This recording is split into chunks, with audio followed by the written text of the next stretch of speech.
নমস্কার বন্ধুরা, আপনারা কেমন আছেন? সবাই শিখাই দীপায়ের আরও একটি নতুন ব্লগে আপনাদেরকে স্বাগত জানাই। আমি আজকে দিদার সঙ্গে সাজুগুজু করে রেডি হয়ে দাঁড়িয়ে আছি। আমার আজকে নাচে জামা আসবো তো, তা বাজারে যাব, মাছ মাংস সব আনবো। আমি হিসাব পয়সা জানি না, নাতে বোর সঙ্গে নিয়ে যাচ্ছে। বন্ধুরা তোমরাও চলো চলো বাজারে যাই, চলো বাজারে যাই। বন্ধুরা এই যে ভিডিওটা দেখতে থাকো, বন্ধুরা পাশে থাকো, লাইক করো। ও দীপা চলো আমরা বাজারে যাই, তোমরা সবাই হ্যাঁ দিদা, আসো আসো। তারপরে বেলা হয়ে গেল, বেলা হয়ে গেলে মাছ মাংস পাবো না, তোমার নাতি জামাই আসবে বলে কথা। ব্যাগটা আমার কাছেই দাও না হয়। আর ছাতা নিয়েছো দিদা?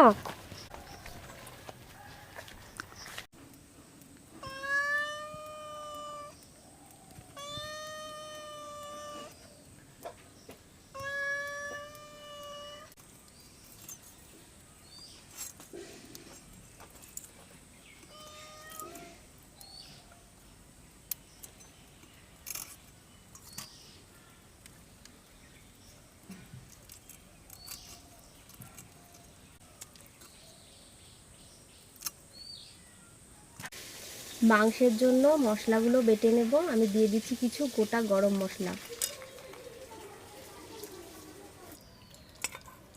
পাবদা মাছের সর্ষে বাটা করব, তার জন্য মশলা করে নিচ্ছি। দিয়ে দিচ্ছি কিছু গোটা কালো সরিষা। বাড়িতে অতিথি আসবে, অতিথি আপ্যায়ন বলে কথা, মাংস না আনলে হয়? এই যে মা মাংসগুলো ধুয়ে নিয়ে এসছে বাজার থেকে আনা চিকেন। মাংস শুধু হবে আর মাছ থাকবে না তাই বললেই কি হয় নাকি? এখানে আছে পাবদা মাছ, পাবদা মাছের সর্ষে বাটা করব। আর এই চিকেনটার একটু ঝোল ঝোল লাল চিকেন করব। চলুন তাহলে তাড়াতাড়ি রান্না করা যাক, নইলে সবাই এসে খাবে কি। চলুন চলুন। পাবদা মাছ সর্ষে বাটা করার জন্য আমি এখানে কিছু সর্ষে, কাঁচা লঙ্কা, আদা জিরে মশলা করে নিয়েছি।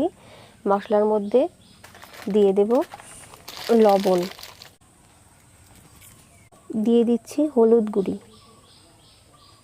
কিছু গোটা জিরে দিয়ে দিচ্ছি, জল দিয়ে দিচ্ছি মশলার মধ্যে,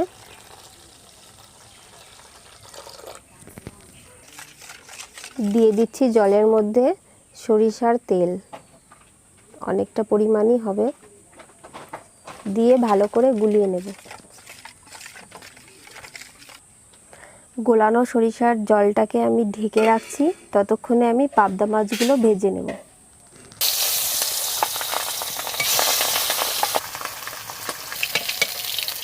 মাছগুলো লাল লাল করে ভেজে নিয়েছি, এবার তুলে নেব।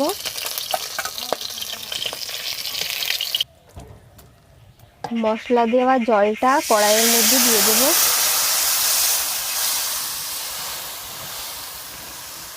সর্ষে বাটা জলটাকে ঢাকনা দিয়ে ভালো করে জাল করে নেব। গ্রেভিটাকে খুব ভালো করে জাল করে নিয়েছি। দেখুন এখন মাছগুলো দিয়ে দেব।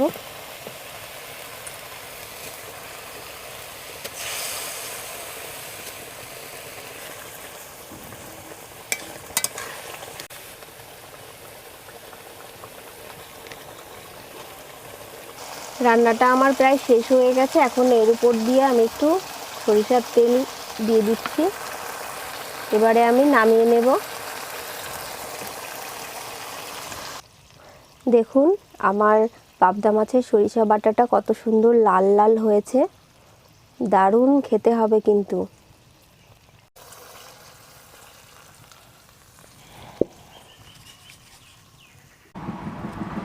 চিকেন রান্নার জন্য আমি এখন কিছু মশলা করে নিয়েছিলাম, মশলাটা দিয়ে মাখিয়ে নেব মাংসটা। দিয়ে দিচ্ছি কিছু পেঁয়াজ কুচি, লবণ দিয়ে দিচ্ছি, হলুদ গুঁড়ি দিয়ে দিচ্ছি, সরিষার তেল দিয়ে দিচ্ছি। ভালো করে মাখিয়ে নেব।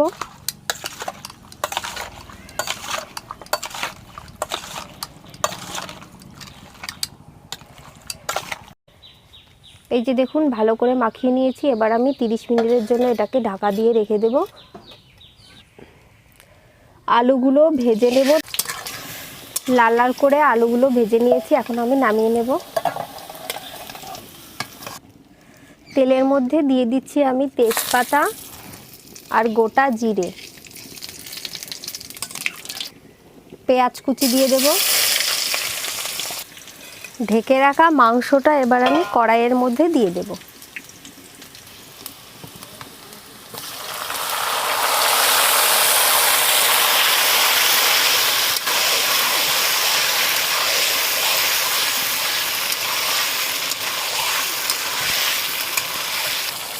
একদমই মাংসটাকে কষাবো না বন্ধুরা, আমি এক্ষুনি জল দিয়ে দিচ্ছি। এই যে দেখুন, পুরোটাই অন্যরকমভাবে রান্নাটা করব।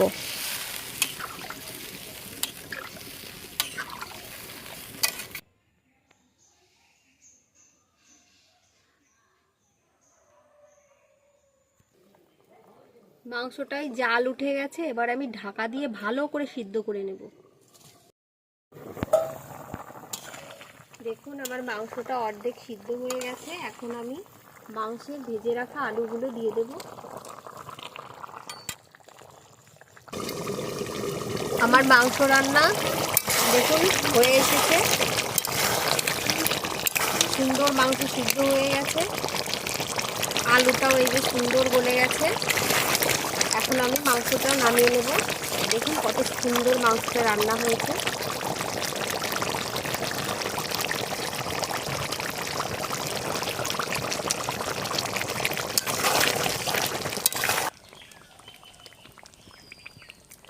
মাংসটা আমি এখন নামিয়ে নিচ্ছি।